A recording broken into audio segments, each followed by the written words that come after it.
जी, कुलदीप दिवाकर जी, श्री सत्यनारायण पटेल जी और मंच पर उपस्थित सभी कांग्रेस के नेतागण, पदाधिकारी, सभी कार्यकर्ता को मैं इस सभा में बहुत बहुत स्वागत करती हूँ। मेरी बहनों, मेरे भाइयों, आप सबको भी बहुत बहुत स्वागत। पीछे से आगे आ जाइए अगर सुनना है तो, बहुत लोग पीछे भी हैं। मैं जानती हूँ कि आप कुछ समय से इंतजार कर रहे हैं। चुनाव के संदर्भ में मैं आप सबसे कुछ बातें करना चाह रही थी, इसीलिए मैंने आज यहाँ पर मीटिंग लगवाई। मेरी बहनें यहाँ खड़ी हुई हैं। मैं जानती हूँ कि आपके लिए कितनी मुश्किल परिस्थितियां हैं। मैं अच्छी तरह से समझती हूँ कि महंगाई का, समाज का पूरा बोझ आप उठा रही हो। मैं जानती हूँ कि सुबह से शाम तक आप खेती में काम करती हो, घर आके खाना पकाती हो, बच्चों का देखभाल करती हो, घर में अगर जानवर है उनका देखभाल करती हो, सफाई करती हो, और फिर भी इतनी मेहनत के बाद भी आपके सामने इतनी मुश्किल परिस्थितियां हैं कि आप परेशान रहती हैं और आप उन परिस्थितियों का सामना करने के लिए आपको बहुत मुश्किल होती है। यहाँ पे मेरे नौजवान भाई बहन कितने हैं, हाथ उठाइए।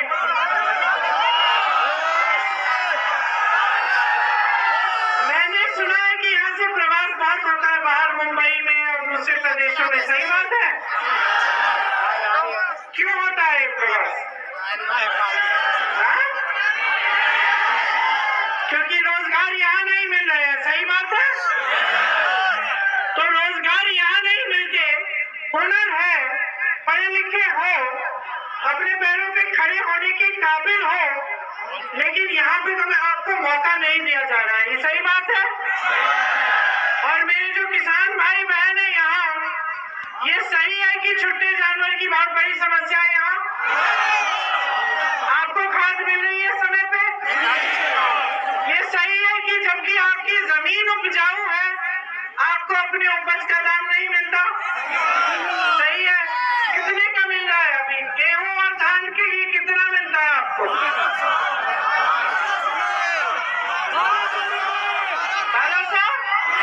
1200 रुपए। ठीक है, हाँ 1000। चलिए, तो ये केस, अगर मैं ये कहूँ कि सब मुश्किलों का सामना कर रहे हैं, चाहे वो किसान हो, बेरोजगार हो, महिलाएं हो, जो भी है, सब बहुत बड़ी बड़ी मुश्किलों का सामना और परेशानियों का सामना कर रहे हैं, तो ये सही बात होगी? सही है।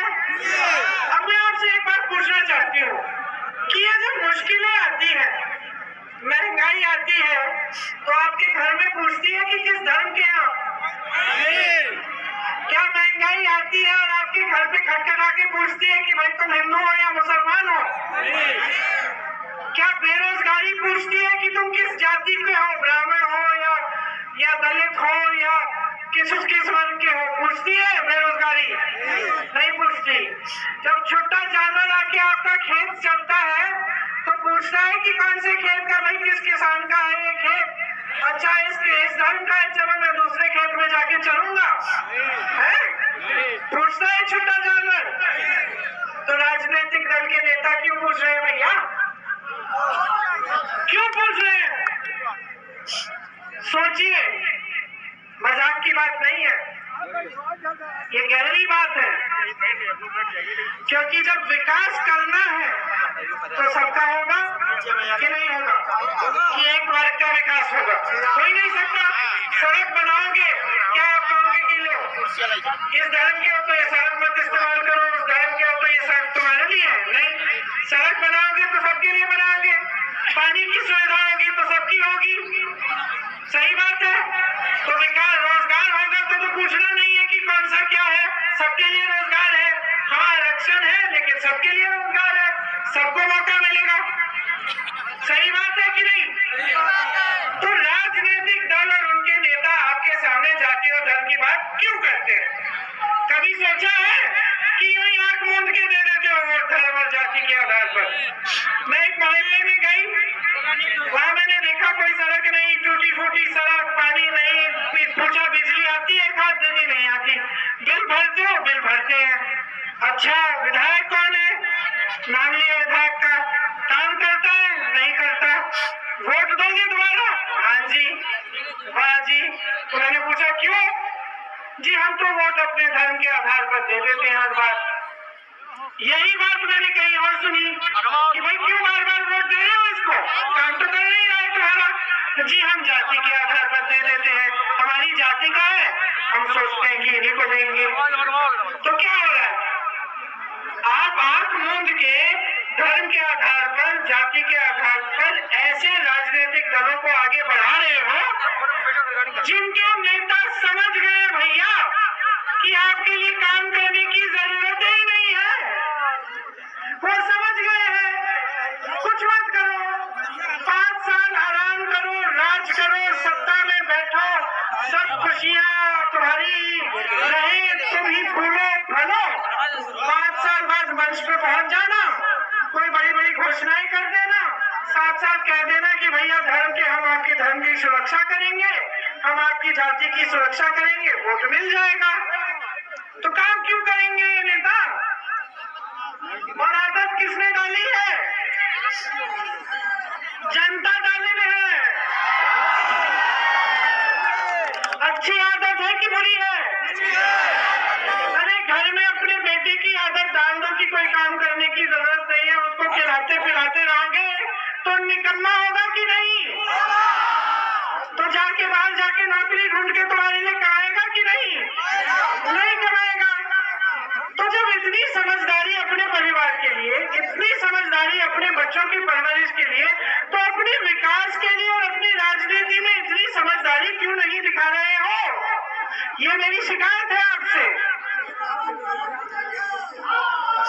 आपने इन नेताओं को इतनी हिम्मत दे दी है, आपने इन नेताओं को, और ये जो राजनीतिक दल है बसपा, समाजवादी, भाजपा, इतनी हिम्मत दे दी है आपने इनको कि कुछ नहीं करेंगे, लेकिन मंच पे खड़े होकर आपसे झूठ बोल के, आपसे धर्म के आधार पर, जाति के आधार पर वोट लेके वो फिर से सत्ता में आएंगे।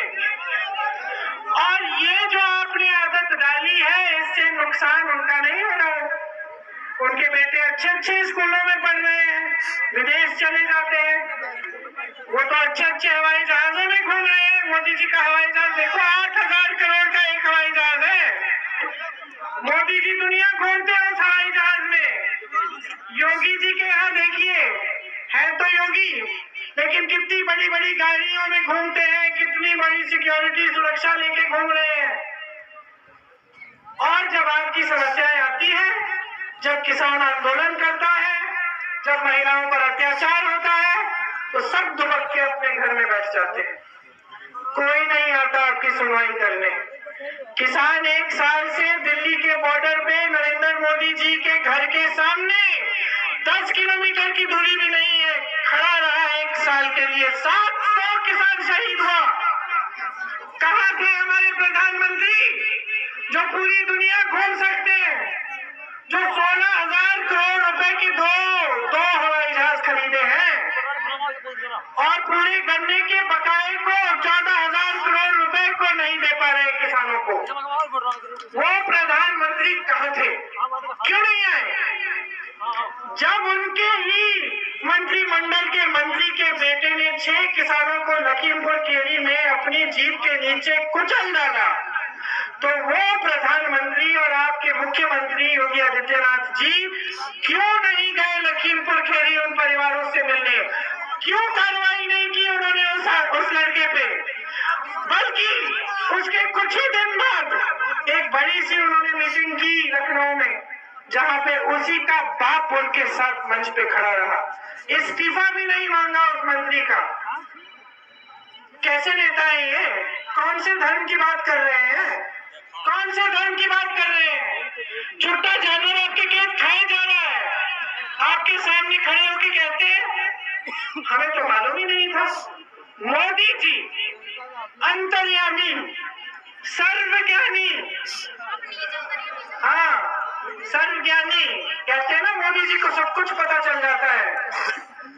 मोदी जी को नहीं पता था कि अपने देश के सबसे बड़े प्रदेश में एक एक किसान मर रहा है परेशानी से क्योंकि छुट्टा जानवर उसके खेत खा रहा है।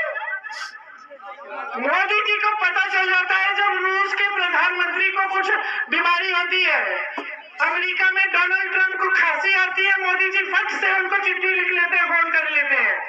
और मोदी जी जिनकी केंद्र में सरकार है, जिनकी लखनऊ में प्रदेश में सरकार है, जिनके मुख्यमंत्री जी बैठे हैं, उनको ये नहीं मालूम था अभी चुनाव आया तो संज्ञान में आया, और चुनाव आया तो संज्ञान में भी आ गया, और आपने इसका समाधान भी निकालने की घोषणा कर दी। 5 सालों से कहा थे भैया, 5 सालों से जब उत्तर प्रदेश में नौजवान अपनी रोजी रोटी नहीं कमा पा रहा है, जब महिलाओं पर अत्याचार हो रहे हैं, जब किसान अपनी रोजी रोटी नहीं कमा पा रहा है, तो आप दिखते नहीं हो। 5 साल बाद जब दुनिया का भ्रमण कर लिया, हर जगह फोटो खिंचा ली, हर प्रधानमंत्री के साथ, हर राष्ट्रपति के साथ, फिर आप पधारते हैं यूपी में चुनाव के समय। आपने 70 लाख नौकरियां देने का वादा किया था, अब आप मंच में खुद कह रहे हैं कि 4 लाख नौकरी दिलवाई है, तो बाकी कहां गई? आपकी सरकार ने, भाजपा की सरकार ने 12 लाख सरकारी पद खाली रखे हुए 5 सालों से। क्या 5 सालों से उनको बेरोजगार नौजवान नहीं दिखे? यूपी में भी कितने बेरोजगार हो, जरा हाथ उठाओ। ये देखो, इस सभा में होंगे 6,000-7,000 बेरोजगार नौजवान, तो आपको नहीं दिख रहे थे? आपने पद क्यों नहीं भरे? क्यों नहीं भरे? क्योंकि आदत डाल दी है जनता ने, आदत डाल दी है भाई और बहनों, आपने बहुत बड़ा बना दिया है आपने इनको, हद से ज्यादा। और इस राजनीति से सबसे बड़ा नुकसान आपको हो रहा है, आपके प्रदेश को हो रहा है। आपके प्रदेश में, उत्तर प्रदेश में, ये हमारे प्रदेश में इतना हुनर है कि यहाँ से बंबई, कलकत्ता, दिल्ली में लोग जा रहे हैं, काम कर रहे हैं, अपना हुनर दिखा रहे हैं, कमा रहे हैं। हमारे प्रदेश में, उत्तर प्रदेश में जो खेती है, जो जमीन है, इतनी उपजाऊ है कि यहाँ का किसान बहुत तरक्की कर सकता था, लेकिन आज उसको ना अपने उपज का दाम दे रही है सरकार, ना उसको इस समस्या से छुटकारा दे रही है, बल्कि बड़ी बड़ी बिजली के बिल, बड़ी बड़ी पेट्रोल डीजल के बिल दे रही है। क्यों हो रहा है ये सब? समझ लीजिए। अब मैं बहुत गहरी बात कहने वाली हूं, ध्यान से सुनिए। आपको गरीब रखा जा रहा है, आपको गरीब जानबूझकर रखा जा रहा है। रोजगार से पता चलता है। देखिए, खाली पद है 12 लाख, ठीक है, आपने नहीं भरे, लापरवाही होगी। बाकी रोजगार कहां से आते हैं? बाकी रोजगार छोटे दुकानदार, छोटे बिजनेस, छोटे मैन्युफैक्चरिंग के यूनिट से आते हैं। ये हमारे देश की रीढ़ की हड्डी है। आपने उन बिजनेसों को क्या किया? तकरीबन सारे के सारे बंद होने के कगार पे है। जो छोटा दुकानदार है वो कमा नहीं पा रहा है। आपने उस पर नोटबंदी कर दी, जीएसटी कर दी, लॉकडाउन आया, कोरोना आया, बड़े बड़े बिल थोप दिए, वो बंद होने के कगार पे है। और कहां से आते हैं रोजगार? बड़ी बड़ी संस्थाओं से। अब ये लोग कहते हैं कि कांग्रेस पार्टी ने 70 सालों में किया क्या, लूटा है आपको, ये किया वो किया। अच्छा, तो ये जो बड़ी बड़ी संस्थाएं थी, BHEL, HCL, NTPC, रेलवे, ये सारी बड़ी बड़ी जो सरकारी संस्थाएं थी, जो पब्लिक यूनिट कहते हैं इसको, पब्लिक यूनिट क्यों? पब्लिक की संस्थाएं जो पब्लिक को रोजगार देती हैं, इनका क्या किया है इन्होंने? सब अपने बड़े बड़े उद्योगपति दोस्तों को बेच डाला। अरे रेलवे को बेच डालने की योजना बन रही है। तो जहां से रोजगार आना था 3 जगह से, सरकारी पद खाली, भरे नहीं, संस्थाएं, पब्लिक सेक्टर यूनिट बेच डाले, छोटे दुकानदार, छोटे मैन्युफैक्चरिंग के यूनिट, छोटे व्यापारी बंद होने के कगार पे। और आपकी हिम्मत की आप कह रहे हो कि हम रोजगार दिलवाएंगे। आपकी नीति ने तो सबको बर्बाद कर दिया है। आपकी नीतियां तो सिर्फ अमीरों के लिए, अपने बड़े बड़े उद्योगपति मित्रों के लिए बन रही है। ये किसान कानून क्या थे?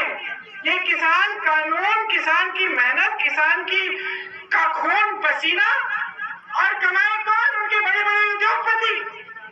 यही तो थे किसान के कानून। अच्छा, आपने आंदोलन किया, साल भर से तो ये निकले नहीं, चुनाव आने लगा, घबरा गए, ताकि ये तो अब किसान तो अटक है, हिल नहीं रहा है, कुछ तो करना पड़ेगा। माफी मांगी, रोए धोए, कानून वापस ले लिए। ये आपको राशन का बोरा देते महीने देते कि नहीं? आपको तो मिल ही नहीं रहा है, कह रही है। लेकिन कुछ लोगों के घर राशन के बोरे भेजते हैं और कहते कि खाता खोलिए, पैसे भेज देंगे। ठीक है, मैं इनसे पूछ रही हूँ, प्रधानमंत्री श्री नरेंद्र मोदी जी, मुख्यमंत्री श्री योगी आदित्यनाथ जी, आप जब अगली बार आएंगे, उत्तर प्रदेश की जनता के सामने मंच पे खड़े होंगे, आप वचन दीजिए जनता को कि 10 मार्च के बाद ये राशन के बोरे आते रहेंगे। वचन दीजिए कि जो दाम है गैस सिलेंडर के, पेट्रोल डीजल के, ये 10 मार्च के बाद और भी नहीं बढ़ेंगे। वचन दीजिए। हिम्मत नहीं होगी वचन देने की, नहीं कर सकते, क्योंकि पूरे देश में ये जो राशन का बोरा है ये बंद कर चुके हैं। ये चुनाव की प्रक्रिया थी। और समझ लीजिए आप कि साजिश क्या है। ये जो दल है ना, जो धर्म और जाति का इस्तेमाल करते हैं सत्ता में रहने के लिए, इनकी साजिश है।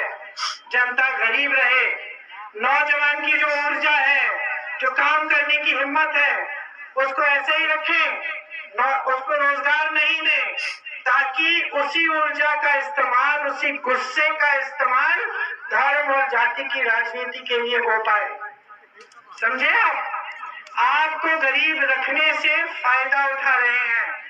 ये नहीं चाहते कि आप सशक्त बनो।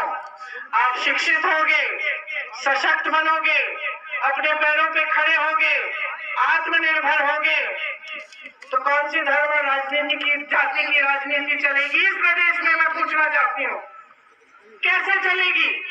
आप पूछोगे विकास के लिए क्या किया? सड़क बनाई, पानी दिलवाया, सेहत की सुविधाएं बनवाई, शिक्षा के संस्थान बनाए? नहीं बनाए तो रास्ता नापो। समझे आप? आपको गरीब और निर्भर रखने की योजना है। ये जो एक बोरा राशन देते हैं ना आपको, और प्रधानमंत्री खुद कहते हैं कि एक माता ने बोला कि हमने इनका नमक खाया है क्योंकि इन्होंने राशन का बोरा दिया हमने। अच्छा, ये लोकतंत्र है, इसमें पब्लिक किसी नेता का नमक नहीं खाती। ये लोकतंत्र है। लोकतंत्र में सत्ता पब्लिक का होता है, शक्ति पब्लिक की होती है, किसी नेता की नहीं होती। नेता को आपसे मिलती है उधार में, वापिस ले लो अगर नेता काम नहीं करता। समझ लो कि आपको क्या किया जा रहा है। आपको गरीब रखा जा रहा है ताकि उस राशन के बोरे पे आप निर्भर रहे, ताकि वो 200-400 रुपए जो आपके खाते में आते हैं उस पर आप निर्भर रहे। क्या 10 साल पहले, 15 साल पहले ये परिस्थितियां थी? 10 साल 15 साल पहले जब मनरेगा वगैरह आया था तो नौकरी ढूंढने के लिए बाहर जाते थे, कमा लेते थे थोड़ा बहुत। ये नहीं था कि आप उस राशन के बोरे का इंतजार करते थे और जब वो मिलता था आप सोचते थे कि सरकार ने एहसान किया है। कोई किसी पे एहसान नहीं करता है इस दुनिया में, और खास तौर से राजनीति में कोई किसी पे एहसान नहीं करता। आपका हक है, आप भूल गए हो। आप भूल गए हो कि आपका हक है। राशन क्या, आपको नौकरी मिलनी चाहिए, शिक्षा मिलनी चाहिए, सड़कें मिलनी चाहिए, विकास मिलना चाहिए, किसानों को राहत मिलनी चाहिए, ऐसी योजनाएं बननी चाहिए जिससे आपकी समस्याओं का समाधान हो। अरे आपको कोई आपत्ति आए, आप पीड़ा में हो, आप पर अत्याचार हो, नेता का फर्ज है आपके पास आना। अगर आपके पास नहीं आता तो वो नेता नहीं है, नेता नहीं है अगर आपके पास नहीं आता। लेकिन आप भूल गए हो, बुरी आदत डाल दिया आपने। अब कांग्रेस पार्टी आपके सामने खड़ी है, मैं यहाँ आई हूँ, मैं कुछ घोषणाएं करूंगी, मैं बताऊंगी कि कांग्रेस पार्टी आपके लिए क्या करना चाहती है, और मैं आपको समझाने की अभी कोशिश करूंगी कि आपको मुझ पर भरोसा क्यों करना चाहिए। क्योंकि मैं कुछ बातें कह रही हूँ, शायद मेरी पार्टी में पहले करके भी दिखाई है, इस पर भरोसा करिए, या फिर आपको लगे कि हाँ 3 साल से इनके नेता, इनके पदाधिकारी, इनके कार्यकर्ताओं ने जनता का संघर्ष किया है, जनता के साथ संघर्ष किया है, जब जब जनता को दुख हुआ ये लोग आए, तब आप भरोसा करेंगे। तो कुछ वजह होनी चाहिए। आंख मूंद कर धर्म और जाति के आधार पर मत करो भरोसा, ये इस्तेमाल हो रहा है आपका। कांग्रेस पार्टी क्या कह रही है? किसानों की समस्या है छुट्टे जानवर की, मोदी जी, योगी जी को मालूम ही नहीं था, चलो मालूम पड़ गया तो कुछ घोषणा करने जा रहे हैं। छत्तीसगढ़ में कांग्रेस की सरकार है, कांग्रेस की सरकार ने इस समस्या को सुलझा दिया है। ये छत्तीसगढ़ में सबसे बड़ी समस्या थी। क्या किया सरकार ने? सरकार ने कहा कि आप अगर छुट्टे जानवर का देखभाल करोगे तो सरकार आपसे 2 रुपए किलो जानवर का गोबर खरीदेगी। अब हंसो आप कि गोबर खरीद के भैया सरकार क्या करेगी, लेकिन सुनिए, सरकार ने गोबर खरीद के स्वयं सहायता समूह में महिलाएं जो काम करती है ना, उनको दिया, उससे खाद बनवाई और फिर वो खाद उन समूह से खरीदी तो महिला का फायदा हुआ। उस खाद से उस गोबर से गोबर गैस बनाई, गोबर का इस्तेमाल हुआ, जनता का फायदा हुआ। इससे क्या हुआ? जनता ने उन जानवरों का देखभाल करना शुरू किया, क्योंकि उन जानवरों से कमाई हो रही थी जनता की, 2 रुपए किलो गोबर मिल रही थी सरकार को और जनता को 2 रुपए मिल रहा था हर किलो के लिए। समस्या समझ गई, उसका समाधान निकल गया। आज छत्तीसगढ़ में जाइए, कहीं छोटा जानवर नहीं दिख रहा है। अब आई आपकी उत्तर प्रदेश की भाजपा की बड़ी धार्मिक सरकार, जो धर्म की बातें करती है आपके सामने। क्या किया इन्होंने? गौशालाएं बना दी, गौशालाओं में गाय को धर दिया, चारा नहीं दिया, पानी नहीं दिया, तमाम गौशालाओं में तो छत भी नहीं है। वीडियो देखे हमने पिछले साल, कितने सारे निकले थे। गाय मर रही है, पानी नहीं है, चारा नहीं है, जेसीबी से उठा के 10-10 गाय को यूं धरा जा रहा है, उनके ऊपर मिट्टी डाली जा रही है, जिंदा है उसको गाड़ा जा रहा है। कुत्ते घूम रहे हैं और गाय को यूं चुग रहे हैं, गाय के घाव को नोच रहे हैं, खा रहे हैं, जिंदा गाय को। यह है इनका धर्म, ये है इनका बनावटी धर्म, जिस आधार पर आपसे मांग रहे हैं वोट। सबसे बड़ा धर्म नेता का सेवा होता है, यही भगवत गीता में लिखा है। किसी भी पंडित से पूछ लीजिए, किसी भी ग्रंथ को पढ़ लीजिए, चाहे वो भगवत गीता हो, चाहे मुसलमानों से पूछिए कुरान शरीफ में क्या लिखा है, चाहे बौद्ध धर्म में पूछिए कि बुद्ध भगवान ने क्या कहा था, चाहे ईसाइयों से पूछिए कि उनके ईसा मसीह ने क्या कहा था। सबने एक ही चीज कही थी नेता के लिए, सबसे बड़ा धर्म आपका है सेवा, और इस धर्म को इस्तेमाल मत करो। सब धर्मों में लिखा है कि धर्म का दुरुपयोग नहीं करना चाहिए। ये धर्म का दुरुपयोग करके आपके सामने धर्म के आधार पर वोट मांग रहे हैं। समझ लीजिए, आपको गरीब रखने की साजिश है। आपका विकास कभी इस तरह की राजनीति से नहीं होगा, सिर्फ और सिर्फ इनके नेता विकास करते रहेंगे। कांग्रेस पार्टी कह रही है कि किसानों के जितने भी कर्ज थे पूरे माफ किए जाएंगे अगर हमारी सरकार आए। हमारी सरकार ने 72,000 करोड़ कर्ज माफ किए थे पहले, आपको याद होगा। हम समझ रहे हैं कि कितनी परेशानियां हैं आपकी, इसलिए हम कह रहे हैं फिर से करेंगे। हम कह रहे हैं कि जो बिजली के बड़े बड़े बिल होते हैं ना, इनको हम आधा करेंगे। हम कह रहे हैं कि जो दुकानदार, जो छोटे व्यापारी कोरोना के समय बिजली के बिल भर रहे थे, बकाया है उनका, उस बकाये को हम साफ कर रहे हैं। हम कह रहे हैं नौजवान साथियों कि अगर आप में से कोई अपना बिजनेस शुरू करना चाहे, 5 लाख रुपए सरकार आपको 1% ब्याज पे देगी। इन्होंने खाली रखे हैं ना पद, हम कह रहे हैं कि सबसे पहले हम इन पदों को इनको भरेंगे और इसके अलावा हम 8 लाख नए रोजगार बनाएंगे। जहां जहां हुनर है उत्तर प्रदेश में, वहां उस हुनर के लिए पूरी सुविधा देंगे। खास तौर से नौजवानों के लिए, आप अपने बिजनेस खड़ा करना चाहते हैं, आप कारोबार खोलना चाहते हैं, आपको पूरी मदद मिलेगी सरकार की। हम बहनों के लिए कह रहे हैं, आपको एक गैस सिलेंडर देके खुश है ना ये लोग, सोचते कि एक दे दिया बस वोट मिल गया, बात खत्म, कोई जिम्मेदारी नहीं है अपनी बहनों के प्रति। हम कह रहे हैं कि 40% महिलाओं को हमने टिकट दिया है कि बहनों आधी आबादी हो तुम, आधी आबादी हो, लेकिन तुम्हें राजनीति में कोई भागीदारी नहीं दे रहा है, तुम्हें आगे बढ़ने का काम तुम्हारा कोई नहीं कर रहा है। हमने कहा खड़ी हो जाओ, चुनाव लड़ो, सत्ता अपने हाथों में लो। ऐसी बहनें लड़ रही हैं आज चुनाव कांग्रेस पार्टी की तरफ से, जिन पर भयंकर अत्याचार हुए, जिनकी बेटियों का बलात्कार किया गया है, जिनकी बेटियों को मार डाला गया है। ऐसी महिलाएं खड़ी हैं आज।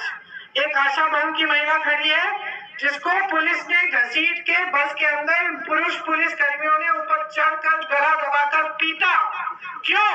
क्योंकि वो अपने मानदेय के लिए मुख्यमंत्री जी से बात करना चाह रही थी कि मानदेय बढ़ाना चाहिए। कांग्रेस पार्टी कह रही है कि आशा बहुओं के लिए, आंगनबाड़ियों के लिए 10,000 रुपए मानदेय बढ़ाएंगे हम। हमने उस महिला को चुनाव लड़वाया, मुझे कितना गर्व हुआ बहनों उसको देख के। जब मेरे पास पहले आई थी, उसके बड़े बड़े घाव थे, रो रही थी, टूटी हुई थी कि उसने सिर्फ अपना हक मांगा और उसको इतनी बेरहमी से पीटा गया। 2 दिन पहले मैं उसकी मीटिंग में गई, अच्छी साड़ी पहन के अपने यूं बाल बांध के यूं घर से खड़ी थी, भाषण दे रही थी, कह रही थी कि दीदी जिंदगी भर में जनता के लिए काम करूंगी, अपनी बहनों के लिए काम करूंगी। आपके लिए जब आप ब्लॉक स्तर के अस्पताल में जाती हैं तो आपको पुरुष डॉक्टर मिलता है कि नहीं? आपकी सेहत की कोई निजी समस्या है, आप बात कर सकते हैं हमसे? नहीं कर सकते। कांग्रेस पार्टी कह रही है कि हर ब्लॉक स्तर के अस्पताल में हम पूरी कोशिश करेंगे कि एक महिला डॉक्टर हो, एक महिला नर्स हो आपकी समस्याओं के लिए। आप पर अत्याचार हो तो अगर कोई पुलिसकर्मी अपराधियों के खिलाफ FIR डालने से मना करे या उसमें बाधा डाले, 10 दिन के अंदर वो FIR दर्ज नहीं हुआ तो हम एक ऐसा कानून लाएंगे जिससे के जरिए वो सस्पेंड हो सकता है। ये लोग 1 गैस सिलेंडर दे रहे हैं ना, हम कह रहे हैं 3 ले लो। हम कह रहे हैं छात्राओं को मुफ्त मोबाइल फोन देंगे ताकि ऑनलाइन पढ़ाई कर सके, आगे बढ़ सके। हम कह रहे हैं इंटर की छात्राओं को हम स्कूटी देंगे ताकि और भी आगे बढ़ पाए। लेकिन हम साथ साथ कह रहे हैं कि आपको सशक्त करने की जिम्मेदारी हमारी है। हम चाहते हैं कि महिलाएं भी अपनी पैरों पे खड़े हों, महिलाएं भी कमाएं, महिलाएं भी घर में भागीदार हो कमाई में। इसीलिए 40% सरकारी रोजगार हम महिलाओं को दिलवाएंगे। मेरे यहाँ पुलिसकर्मी बहनें खड़ी हैं, 25% भर्ती पुलिस में हम महिलाओं की कराएंगे ताकि हर पुलिस स्टेशन पे आपको महिलाएं मिले। और मैं जानती हूँ आपकी भी समस्या है कि जहाँ आप रहते हो वहाँ आपकी पोस्टिंग नहीं होती, दूर दूर होती है। इसलिए हम कह रहे हैं कि आपकी पोस्टिंग जहाँ आप रहते हो उसी जिले में की जाएगी। मुझे हिरासत में लिया था तो 2 बहनें थी पुलिस वाली, और मैंने पूछा 4 बजे है सुबह, लखीमपुर केरी का वो हादसा हुआ था, वहां जा रही थी मैं उनके किसान के परिवारों से मिलने। 4 बजे सुबह थी, महिला पुलिसकर्मी मेरे साथ जीप में बैठी थी। और जब मैंने पूछा कि आपकी पोस्ट, आप रहते कहाँ हो, इतनी दूर रह रही थी, 4 बजे सुबह सड़क पे खड़ी हुई थी मुझे हिरासत में लेने के लिए। मैं सोच रही थी कि किन परिस्थितियों में ये बेचारी काम कर रही है, कौन इनकी सुनवाई कर रहा है। उसी तरह से चाहे नौजवान की, चाहे महिलाओं की, चाहे किसान की, चाहे किसी की भी, आज इस प्रदेश में, देश में किसी गरीब की, किसी मिडिल क्लास के इंसान की सुनवाई नहीं है। इन परिस्थितियों को हमें बदलना है और इन परिस्थितियों को बदलने के लिए आप सबको बहुत जागरूक होना पड़ेगा। बहुत हो गया है, ये धर्म और जाति के आधार पर राजनीति इस प्रदेश में दशकों से चल रही है और इससे आपका कुछ फायदा नहीं हुआ। अगर आपका फायदा होना था तो देश का सबसे बड़ा प्रदेश, सबसे ज्यादा नौजवान इस प्रदेश में, सबसे ज्यादा हुनर इस प्रदेश में, तो ये देश का सबसे बड़ा, सबसे योग्य प्रदेश आगे क्यों नहीं बढ़ा? ये विकसित क्यों नहीं हुआ? यहाँ के लोग अमीर क्यों नहीं हो रहे, गरीब क्यों होते चले जा रहे हैं? क्योंकि आपके हित में कोई काम नहीं करना चाहता, सिर्फ अपने हित में आपका इस्तेमाल किया जा रहा है। तो ये सब बातें कहने के लिए मैं यहाँ आई। अब चुनाव है, सोच समझ के ये वोट डालिए, इसको व्यर्थ मत करिए। ये वोट आपके पक्ष में जाना चाहिए, आपके पक्ष में। जो नेता, जो पार्टी आपके लिए खड़ी होती है, जो आपके संघर्ष में शामिल होती है, जो आपकी समस्याओं को समझती है, ये कि नहीं कहती कि 5 साल बाद आज संज्ञान में आ गया, उस राजनीतिक पार्टी को आप आगे बढ़ाओ ताकि आपका विकास हो, आपके बच्चों के लिए, उनके भविष्यों के लिए मेहनत हो, काम हो। आप मेहनत से बच्चों को बड़ा करते हो, खेती में काम करते हो, अपनी दुकानों में काम करते हो, मजदूरी करते हो, किस लिए? ताकि आपके बच्चे एक बोले राशन पर निर्भर हो कि बड़े होकर उनका भविष्य बने, कमाए, रोजगार मिले। तो आप अब इस बार एक ऐसी सरकार को बनाओ जो आपको रोजगार दिलवाए, जो आपके प्रदेश को विकसित करे, जो आपका हक आपके हाथों में दे। और ये सरकार सिर्फ और सिर्फ कांग्रेस पार्टी दे सकती है आपको। कांग्रेस पार्टी के नेता इस देश के लिए शहीद हुए। इस देश की आजादी की लड़ाई कांग्रेस पार्टी ने लड़ी किस लिए? ताकि आप सब आजाद हो, ताकि आप सब आजाद हो। आज आप आजाद नहीं हो। जब तक आप गरीब रहोगे, जब तक आप आत्मनिर्भर नहीं होगे, तब तक आप आजाद नहीं होगे। तब तक आपको ऐसे राजनीतिक दल गुलाम बनाए जाएंगे ताकि वो अपना स्वार्थ साध पाए। ये बात समझ लो। आपको अपनी आजादी चाहिए तो आपको कमाना पड़ेगा। आपको कमाने के लिए आपको रोजगार देना पड़ेगा सरकार को। आपको कमाने के लिए मदद करनी पड़ेगी। आपके भविष्य को उज्जवल बनाने का काम करना पड़ेगा और ये काम करने के लिए हम सब तैयार हैं। हम आपके लिए समर्पित हैं, दिन रात आपके लिए काम करेंगे। आप कांग्रेस पार्टी की सरकार एक बार बनाकर तो देखिए, एक बार बनाकर तो देखिए इस प्रदेश में, और देखिए कि कैसी तरक्की आती है। किसकी हिम्मत होगी आपके सामने ये सब कहने की कि उनको संज्ञान नहीं था आपकी समस्याओं का? किसी की हिम्मत नहीं होगी। आपकी समस्या आएगी, हम पहुंचेंगे, हम समझेंगे और हम उसको सुलझाएंगे। ये मेरा वादा है आप सब यहाँ के प्रत्याशी को जिताकर यहाँ पर कांग्रेस का विधायक प्रदेश में कांग्रेस की सरकार देकर अपने ही भविष्य को उज्जवल बनाएंगे। आप सबको बहुत बहुत धन्यवाद। बहुत ध्यान से मेरी बातें सुनी। बहने याद रखना बात को, भाइयों आप भी याद रखना। चुनाव के समय जब वोट देने जाओगे आप तो याद रखना कि मैंने क्या कहा है आपके सामने। ये वोट आपके लिए है और किसी के लिए नहीं है। अपने पक्ष में लीजिए इस वोट को। बहुत बहुत